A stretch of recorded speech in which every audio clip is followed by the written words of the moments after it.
Am I going to be in trouble with the Trump supporters? Oh, well, it won't be the first time.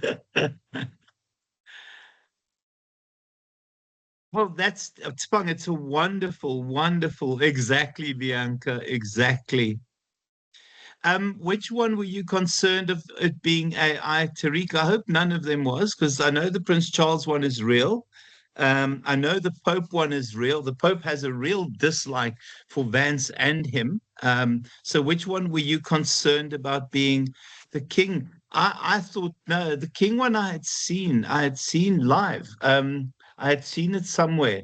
Are you thinking that that might have been AI? I seriously don't think it was AI. I seriously hope that it wasn't AI, but it's a good point because I should be more aware. But I didn't think that the Prince Charles one was AI.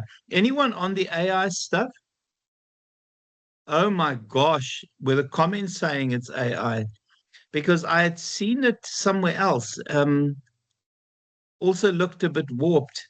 I hope it's not AI, guys, because then I've been caught. Then I have been caught, and that's hugely, hugely embarrassing. And I've got to stop sharing stuff. But it also shows you where we are in the world. But the Pope is not a fan of Vance and Trump. And the Bruce Springsteen one.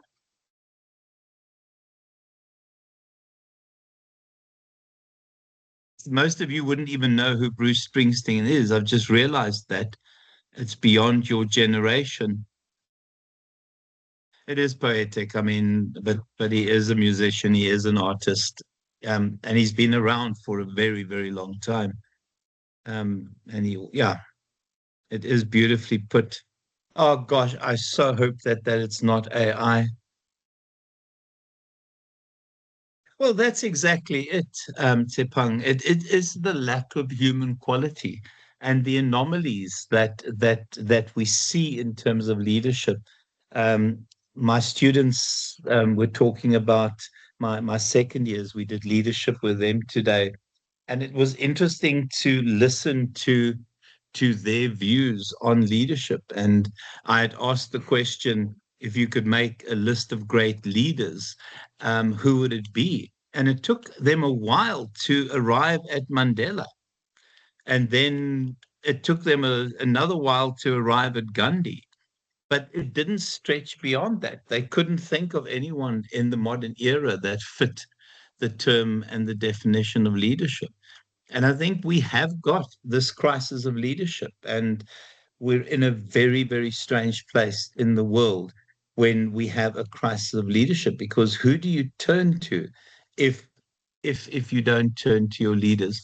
Guys, can I just ask, did we finish learning unit one? I can't remember whether the assignment took us here or whether this is where we finished. Anyone know? I think we must have finished this.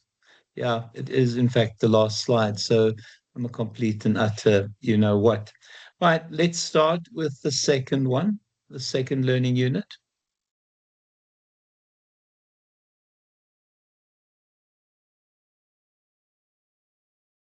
So in terms of leading teams, sorry guys, my wife has been stuck on the freeway for a couple of hours, so there might be a bit of noise when she comes in. I'm not sure whether she is here or not yet.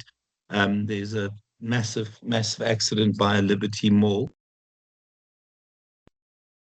Right. So when we look at leading teams, I think for me, in terms of where we are in the world and when we think of great teams, I often immediately default to what our rugby team is doing. What makes the South African rugby team so special? What makes the South African rugby team so special? Is it Rassie and Rassie's leadership?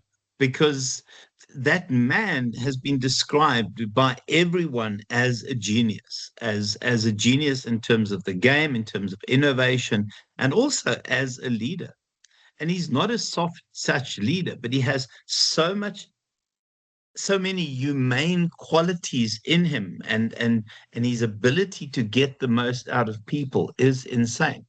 I mean, we are playing Australia this weekend, and it really is that sense that South Africa will do well as a team. And that was not always the case. I mean, he definitely does. He brings you down to the ground. If you think you're bigger than the game, and as he says, you're not bigger than South Africa, or you're not the biggest thing in South Africa. He keeps everyone level-headed. He keeps everyone humble. So we have this wonderful example of what a team is. And then you say to yourself, why are organizations not adopting the principles that Rossi has in that team? Because what is different between a rugby team and a team in an organization? What is the actual difference? What are the similarities? Let's start that way.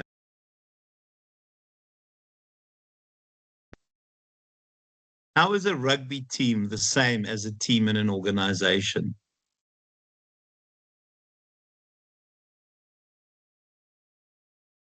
And what can we learn from great sports teams?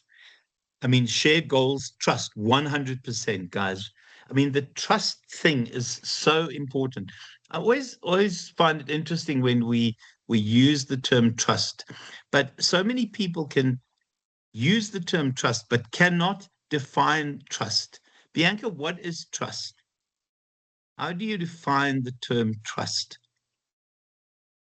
I mean, and definitely the need, because we use the term trust, but defining the term is people find very difficult, because we know what trust is, but we can't, or maybe we can't put it in words. How do you define trust? Because saying trust is not enough to be able to transfer from the rugby team to a work team. What makes trust happen, and what is trust as a definition? Oh, I've got Bianca stumped. Okay, so you're talking about being able to rely on someone. So one of the concepts that would form part of trust is the ability that somebody will be there for you, that you can rely on them. Okay, again, reliability coming in there. Anyone else want to define trust? And while we work on a definition of trust, if you quickly count how many people in your life do you truly trust? Based on your own definition. We'll define trust now.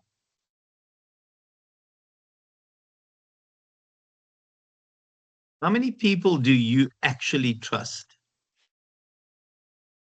Holy crumbs. Tariq, not one. Four people, Bianca. Okay. One person, Justine. Five, Tsepang. You don't even trust yourself, Tandeka.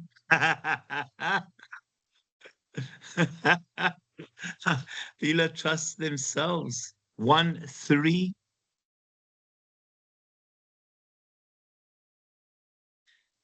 And then we want to say trust is important in terms of teamwork and in terms of what happens in the rugby side. Three people.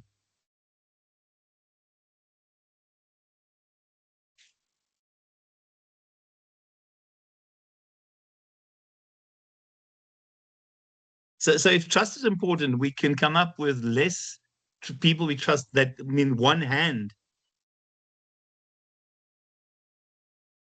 Who, okay, who here is in a relationship? I'm assuming everyone is in a relationship. Who trusts their partner?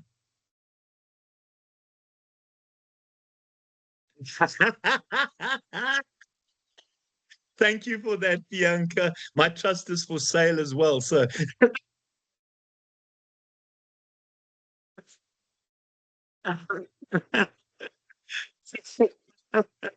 so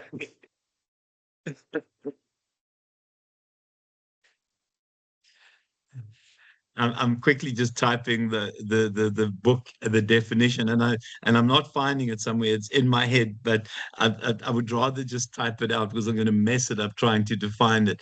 The belief that another person would not behave in an opportunistic fashion in their dealings with us.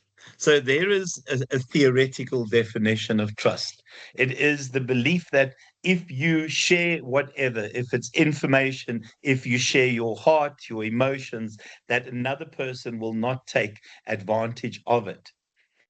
If that is the definition of trust, how many people do you then really trust? Because for me, trust is at the core of what we're looking at tonight. It is at the core of teamwork. I had a friend, and I'm going to try and do justice to his view on trust. He died at 50, but had lived a life of he just was exceptional and was had filled his life very much with a range of activities. He said that he didn't believe in trust. Trust to him wasn't a concept that fit into his life. So he would use the example that he doesn't trust his wife and that his wife shouldn't trust him. No problem, Michaela, that he doesn't trust his wife and that his wife doesn't trust him or shouldn't trust him. So his attitude was always whether he trusted his wife or not, she would do whatever she wanted. And whether his wife trusted him or not, he would do whatever he wanted. So for him, trust was not a concept. He also didn't do guilt, which I won't discuss. That was another that requires some therapy after. But he didn't believe that trust was a concept that existed. So he didn't trust his wife, but he also didn't not trust his wife. It's human nature. I mean, and that's the reality.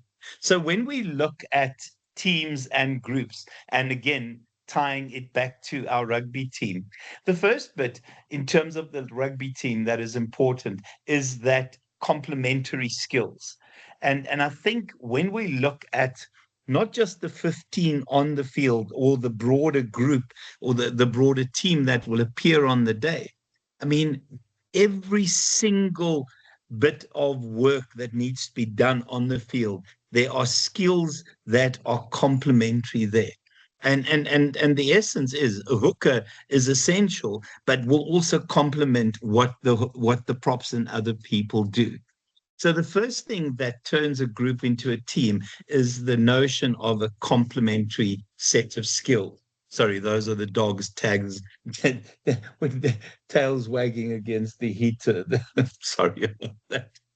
And you can see the kinds of things that are added to that. Some sort of common purpose. I like the idea of a vision, and also performance goals, that there are certain standards that are non-negotiable. In business, we talk about KPIs, KRAs. I don't know which version you use. And then lastly, it's this idea of mutual accountability. And for me, mutual accountability is that when I mess up, I don't blame anyone else. It is the fact that we're in this together. It is our fault. We take accountability for our actions. So for me, a work group is often people that come together temporarily. They get together. It's often cross-functional, and they really just try and collaborate to achieve certain things. For me, the other thing that makes a team is the idea of synergy. How do we define the term synergy?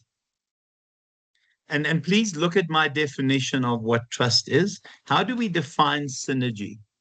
What is synergy? You guys would have done this with other lecturers, I'm sure. Remember, the mathematical equation is 1 plus 1 equals 3. Interaction two more another agents to produce greater than the sum of its separate parts. Absolutely, Michaela. So 1 plus 1 is 3. And exactly again, Tariq. So it is that the whole is greater than the sum of its parts, and that's what we see and why people are put into teams. Because when you have complementary skills, when you have synergy, when you're able to achieve more as a team than you can do individually, it is what makes organizations great. It makes sports teams great, and it also makes sections in organizations fantastic. So, in terms of some of the kinds of teams that we have, departmental team. So, a departmental team would be a group of marketers that work together.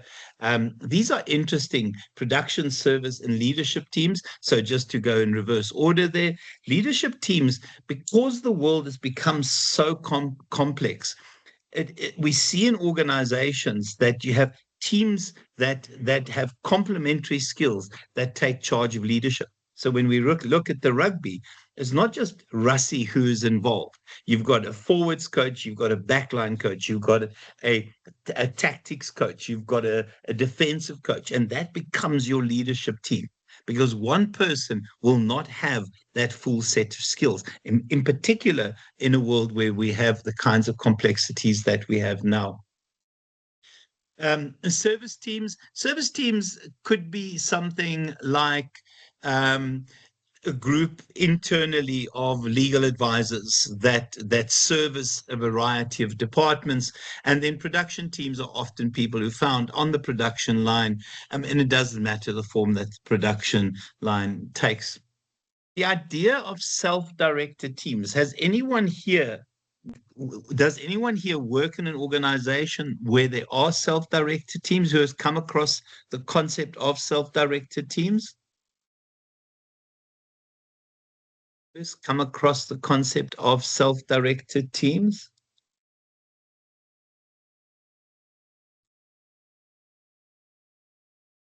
So self-directed teams essentially are teams in an organization. And Bianca, yeah, it started in America in the 90s, and one of the forerunners was Harley Davidson. Now, Harley Davidson at that stage in the 80s, you would walk into a showroom, and on the showroom floor, you would have you would have you would have cardboard under the tank, because under the sump, because Harley Davidson straight out of the factory used to leak oil.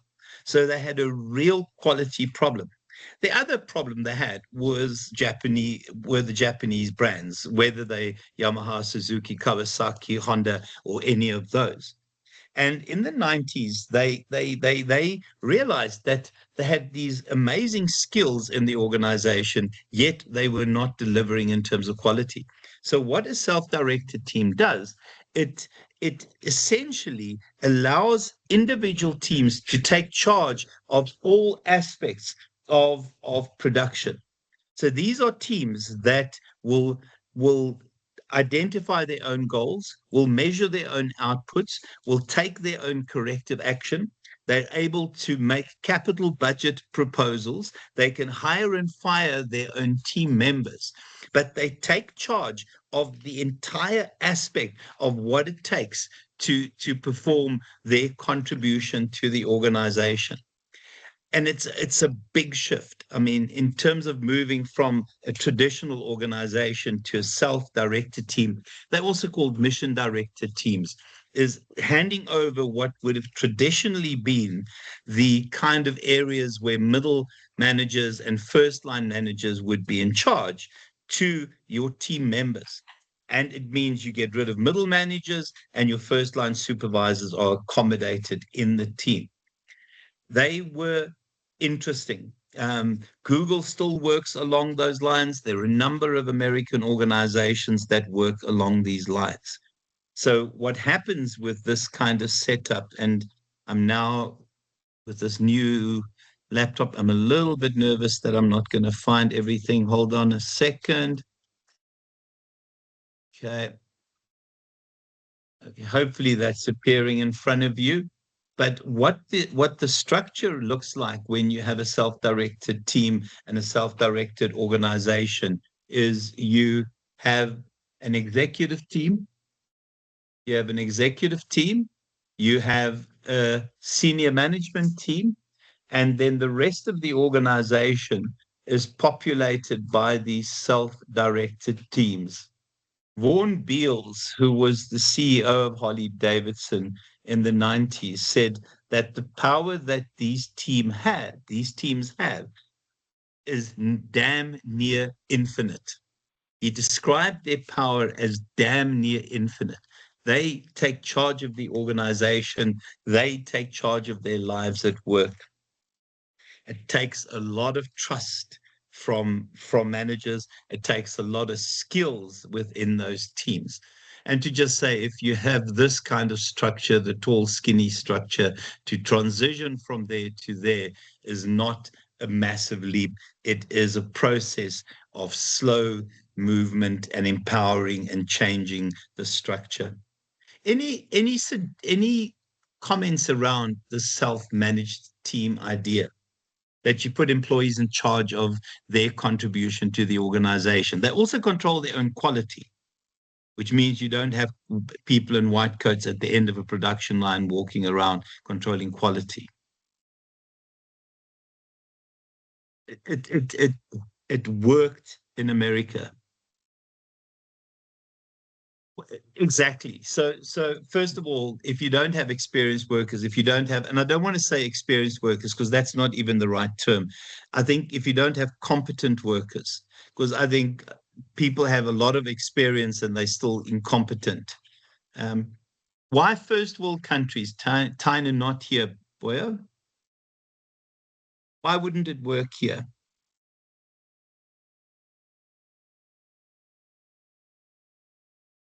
Hi, sir. Is my mic on? Oh, Tyne, why am I calling you boy and you're a girl? I was going to say something eventually, I swear. Tyne, oh my God. Oh. So sorry. It's plus 25% in every single submission you ever make for me ever again. Tyne, I'm sorry. Thank you, sir. You can call me ma'am from now on. I mean, that works really well. I think it wouldn't work here because first of all, I think we have terrible what's the word? Quality control in general. Like with the amount of stuff that gets through, imagine if it was all done by one person, well, one team. But we have terrible quality control using existing systems. So our quality control is, if that's the production line and these are different stops, it's somebody at the end of the line in a white coat that checks quality. So that is not working for us. Sorry, keep going, Ty.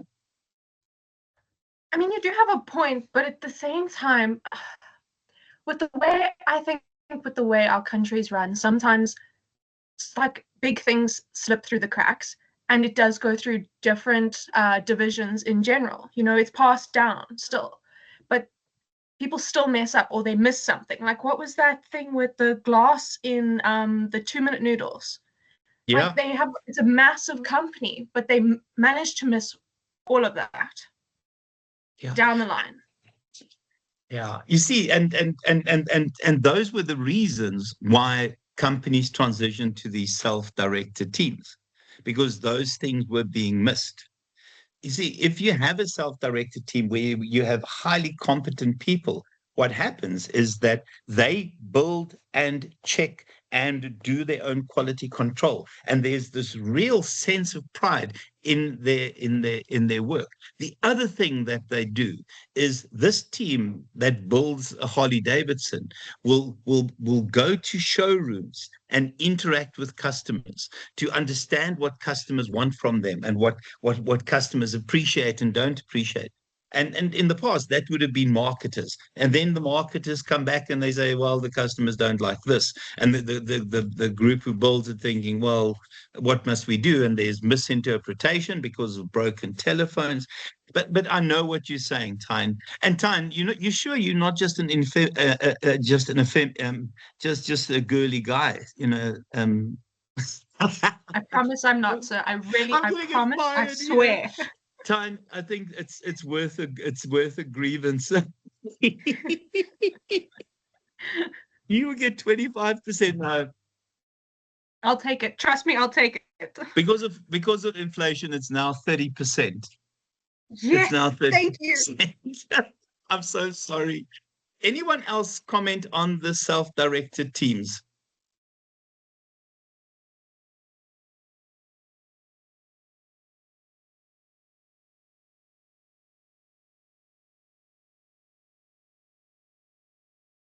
Okay. So self-directed teams, guys, please watch self-directed teams at Harley Davidson if you get a moment. Just watch on YouTube. At Harley Davidson in particular, also watch the Google structure, but that I'll share at a later point for you. And then, guys, advisory teams. These again, you can think of them as service teams, but they're there to advise on productivity. They're there to advise. Um, oh my gosh, Tyne is not. It's Tina. Oh, No, sir, you are pronouncing it right. It is Tyne. so is this now Tariq being an idiot? I'm not allowed to call my students idiots. Sorry, Tariq. You're not an idiot. You're just behaving like one. Tariq, another 25% there, boy. Okay. Guys, and then just also task force project teams. Um, project teams are interesting. And again, we find it in particular when there are new products being developed. So a company like Cadillac, what Cadillac would do is if they've got a new model on in the pipeline, in the past, what would happen is the research and development and the engineers would do the design. What they do now is they bring everyone together. They bring the marketers to say what customers want. They bring the people off the production line to say what we can actually build. They bring in the engineers what the latest technology is, and then they bring in the supply chain to see what can we get. So it changes and it creates a buy-in to these new models, because in the past it was a group of engineers that would sit in an office behind, now using CAD, but behind some sort of desk playing with pictures of the future. And it's a significant shift. Virtual teams, I think if you think of us, guys, in some way, we're a virtual team. I mean, we are a virtual team. We're here for the same purpose. We all want to achieve high success rates, and we have to do it while never meeting face to face. So in a way, we're a virtual team, or am I stretching my imagination?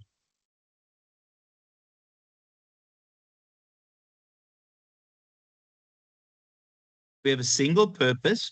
It's unlikely that any of us will ever meet face to face. And we achieve and we work together to achieve a single purpose. And that purpose is to impress. Yeah, no, I'm self-directed. I'm a law unto my own, unfortunately, Tariq, as you know, boy. Yeah, I'm always slightly surprised that I'm rehired every year, but it's my charm and my looks, guys. That's all it is. It's my charm and my looks. Um, so virtual teams are interesting, guys. These virtual teams, in most instances, don't even share countries anymore. You can get a virtual team working on a product that come from different continents, that come from different nationalities, that aren't even in the same time zone, but they work together. If you've worked online in terms of consulting firms, etc., it is possible to be part of a virtual team. My son, with what he does, I mean, he has team members, or he has a team that he leads that sit somewhere in Africa, that sit somewhere in the UK, that he's got people in America, and they're across the globe, and they work together as a team to create AIs to improve telecommunications type stuff. Anyone part of a virtual team? Anyone part of a virtual team? Is it strange that we will never meet face to face?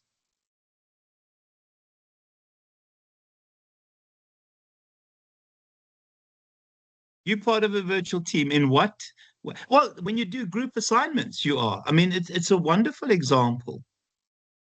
Yeah, I mean, and we know that this is the future. That this is the future. Cindy, what is your team? And that is a technically a virtual team.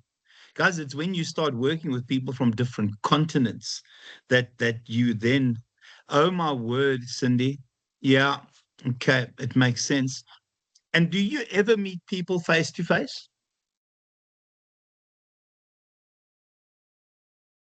Goodness me. Yeah. Is anyone here going to graduate in Pietermaritzburg next year? Tariq, are you still in Maritzburg or are you down in Durban now?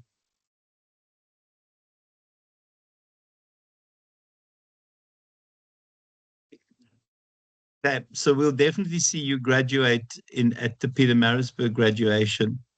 I think there should be a petition that Varsity College fly me everywhere to where my team, my students are, so I can go attend your graduations. I think that's what we'll start.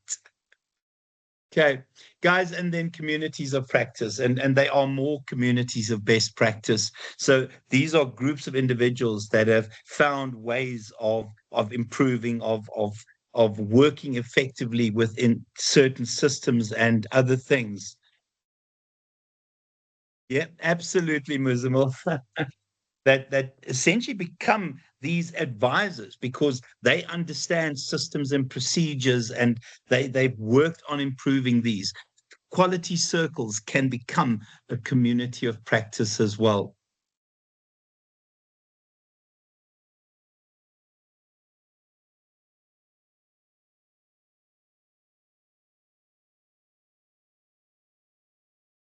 Why have we moved towards teams now?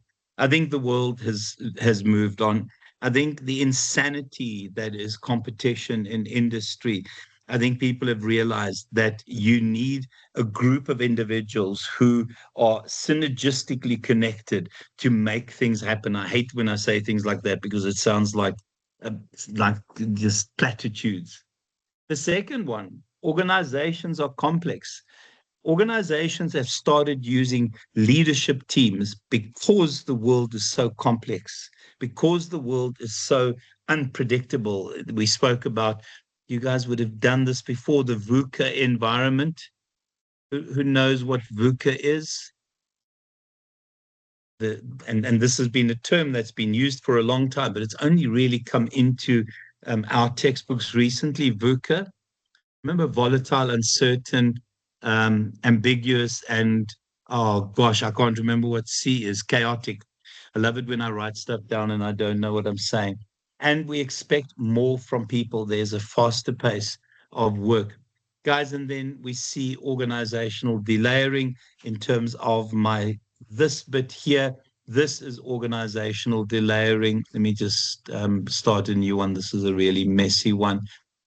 Traditional oh my gosh, when I can't draw, traditional organizations looked like that. You would have multiple levels.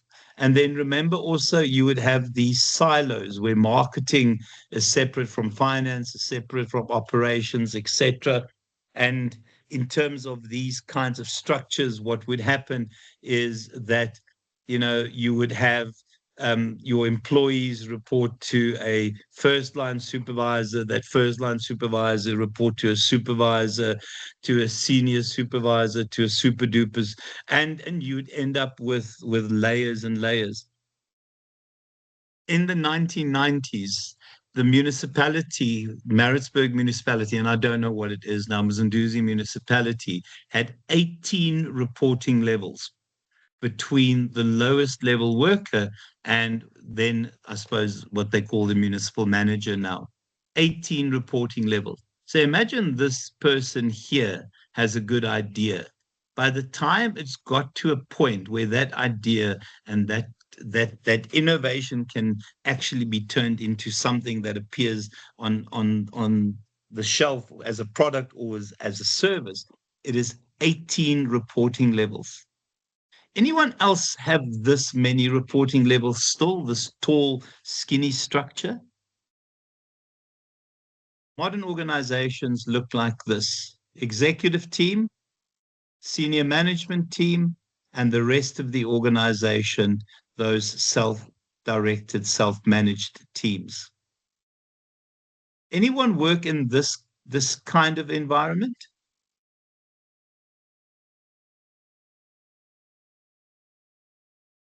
Bianca, how many reporting levels? You're still in the old school, Muzamil. You're still in that, bud. Oof, oof, oof. Two levels. That's astonishing. Is it a big, is it a smallish business? So you have workers and the MD or whoever. That's okay. Very, very cool. For me, this is the modern way. Unfortunately, we still have that kind of structure, and you are disempowered in this kind of structure. Wow, very, very nice. Very nice. Guys, and then the idea of delayering, that's why I was drawing my wonderful picture there, and then I go close it. So what delayering has done, it's first of all got rid of middle managers, it's moved supervisors into teams, and then senior management team, executive team. So modern organizations have three layers, three tiers. They have that tier, the teams, and then senior and executive. Two, I see team lead, junior manager, managers. Oh my word. Wizamil. I mean, that's like the police, man. What the heck?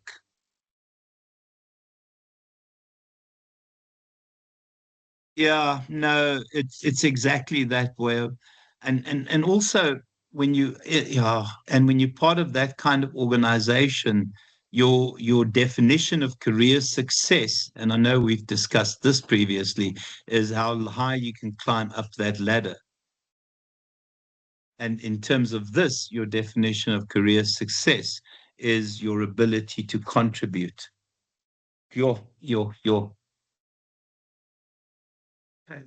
Guys, so in terms of that, I think the first rule is that we've seen different skills required.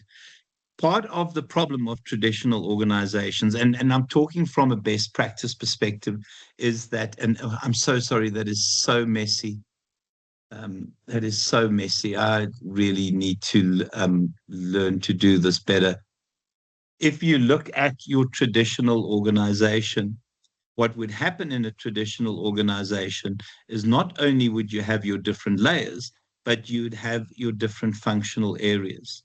So you would have people who are specialist marketers, specialist finance people, specialist operations people, specialist HR, specialist admin. I don't know who I've left out. Very nice, Bianca. That's very cool, actually. That is still a flat structure.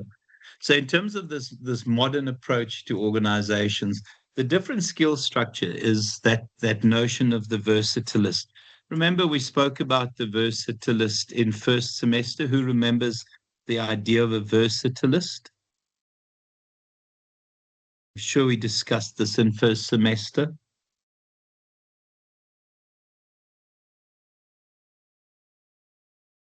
Oh gosh, please don't tell me I didn't do this, and my apologies if I didn't. But we get three kinds of workers nowadays. You get your specialists. Your specialists are those people who are specialist well, I, I'm an anomaly, boyos, because I report to, and I don't. You see, my problem is I don't even know all the titles. So I work in, I serve so many different. So in the one instance, I would report to an HOP, and in what I'm doing here, I would report to Tammy. She's head academic. But I mean, if you want to see how confusing Tammy and my relationship is, so I report to Tammy, but Tammy also, in a way, reports to me because she's one of my supervisors for the honors. So it's a complex, my situation is a complex situation. But in academic settings, I report, I suppose, to the head academic. But I've had a number of head academics. I mean, I've got one in Maritzburg, I've got one in Westville, I've got whoever replaces Tammy. I think everyone knows just to leave me alone. I think that's the best way to think of me. So you get specialists, and a brain surgeon is a specialist. The second one is your generalist. I mean, generalists are those polyfiller individuals. They're not good at anything, but you can use them.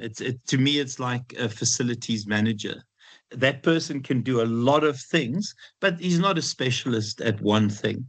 And then the new concept is a versatilist. And a versatilist is somebody that can transition from HR to finance and can seamlessly transition to marketing.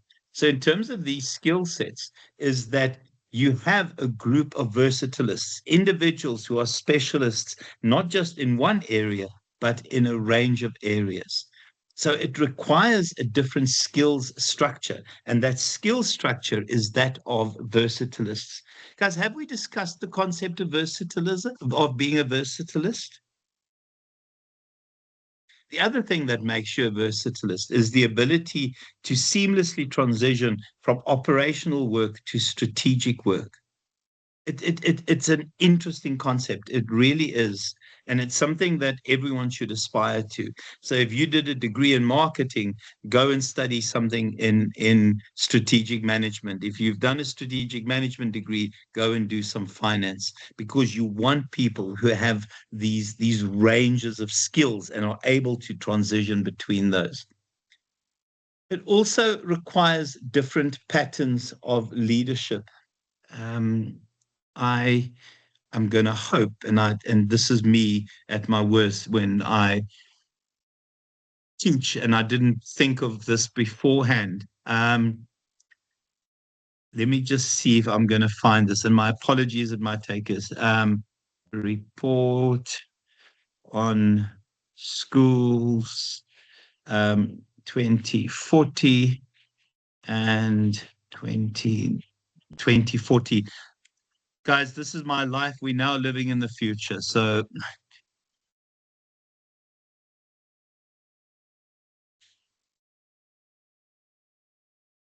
I'm hoping that I'm going to find this. No.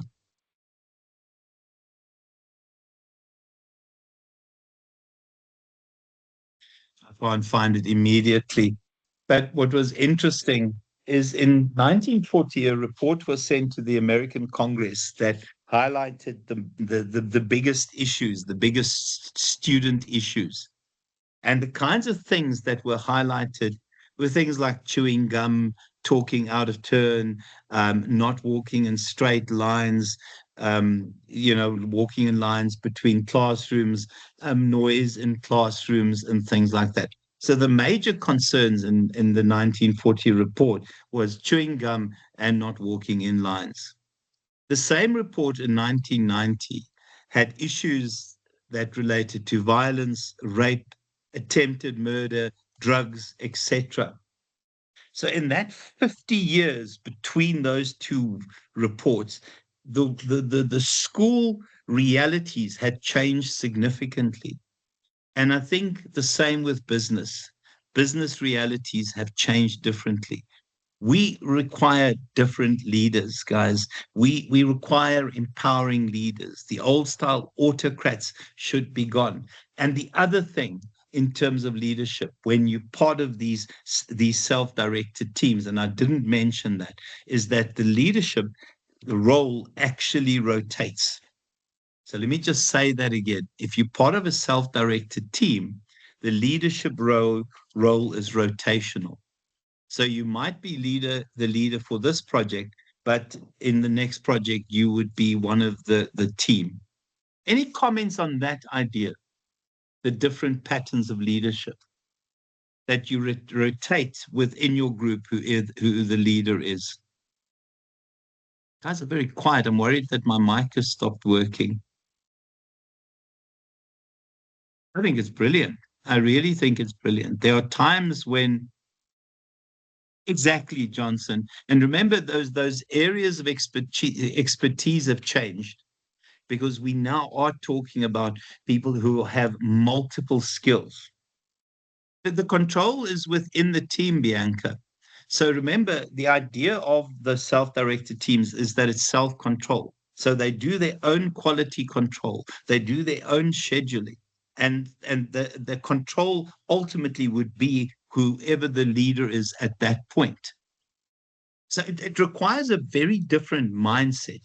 And when you type a question like that, it tells me that your mindset is still in a paradigm where you need managers who control. And I'm not trying to be rude, but the mindset has to change because, I mean, let's be honest, self-control is far better than external control.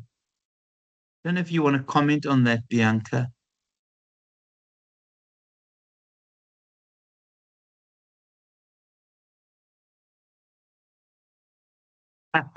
Consulting. I'm gonna have to give more 30%.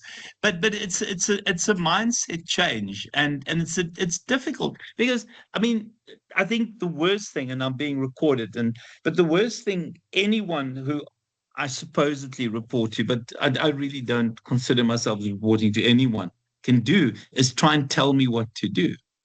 I think, when you have people who know what they do, why do you want to tell them what they have to do? I mean, that's quite frustrating. So it requires a different pattern of leadership. Sorry, Bianca. Guys, and then just different organizational monitoring and control systems. And it is self-control. It is the it's self-control. Well, that's exactly it. So we all, in some way, work in traditional organizations. We still work in traditional organizations. I mean, I always find it interesting, and I take my student ratings very seriously. For me, that is my most important measure. My student ratings are my most important measure. But I also get rated on pass marks and attendance.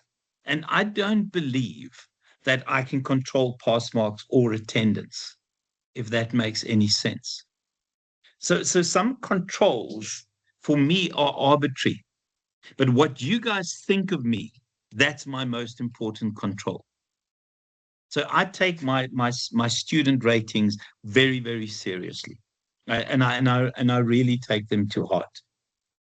But to say to me that I can control pass rates, can I really control pass rates? So sometimes we need to rethink what these control mechanisms are. Tell me quickly, what is the worst thing that you are measured by in terms of your job? What is the worst thing, the thing that you absolutely hate that they use in your organization to measure your contribution? It could be anything, guys. The worst thing that is used to measure your contribution, which you don't agree with, you think it's a load of nonsense. Oh my gosh, staff attendance. Yeah, no, Johnson, you've got to go student class. Michaela, it drives me insane. It drives me insane. Oh my gosh. How are you in charge of retention? I mean, it's impossible, Justine. Retention is about what your lecturers do. It's about the economy in the country. It's about money. Yeah, I just tend to threaten them. For my students during the day, I have ice tasks that I give in class that count for things, and I'm not doing that here ever. Oh my word, timeliness. Well, can I tell you what also frustrates me is attendance. I've worked with people who would have perfect attendance and would it contribute absolutely zero to the success of an organization. Being at work doesn't mean you actually do your work. It's one of those bizarre things. The other one that drives me insane because I can't define it. Yeah, no, that's the reality. No, well, I have a taser, so I have some. Oh yeah, no, exactly. Yeah, no, everything is urgent. Everything is urgent. It's a lack of planning also. I was going to say something and my mind went sideways. Yeah, the attendance. The other one that drives me insane is when they use attitude as a control mechanism. Having a great attitude doesn't make you a good worker. You can have the best attitude in the world. You can be the friendliest person in the world. It doesn't make you a good worker.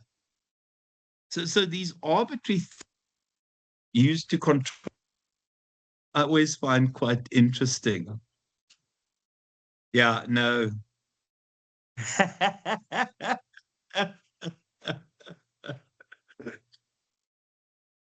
Well, yeah, that's the other thing. Yeah, oh my gosh, no. And when they use student and retention and student pass rates, and then I catch people using AI unethically, and then I give them zero, and then my pass rates are affected. It's measures that I struggle with.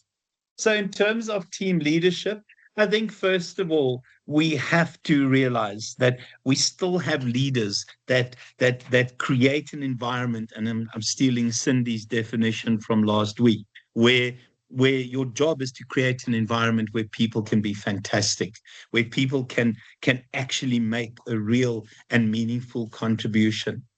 In terms of self-managing teams, I think we still have to remember, despite the team being self-managing, you still need vision from your CEO. You still need senior managers who can provide overall guidance and standards.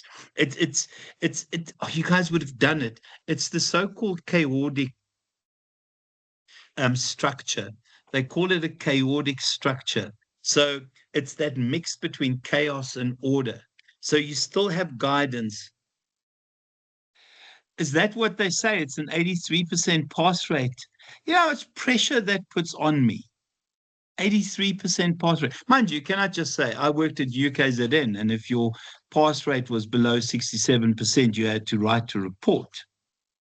Now imagine what you write in the report. You can't write my students are dumb. So you you find ways of expressing and explaining 67%.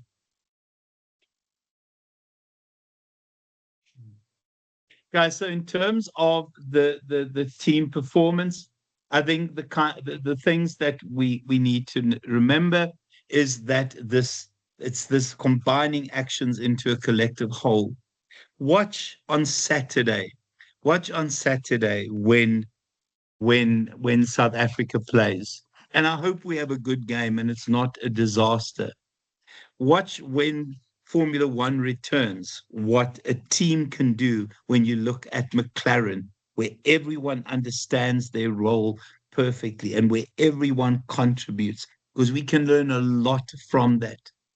The second one is that it's the ability to almost reinvent yourself because the environment doesn't stand still. So it requires a lot of skill development. It requires a lot of learning from people and continuous and ongoing and lifelong learning so that we can keep aligned with the environment. And then it's the idea of goals and how people will contribute to those goals. And those self-directed team called, also referred to, as I said earlier, mission directed teams. Guys, I'm starting to rush, so I'll stop there. Any questions, any comments? I will see. Let me stop that. Okay, so I've arranged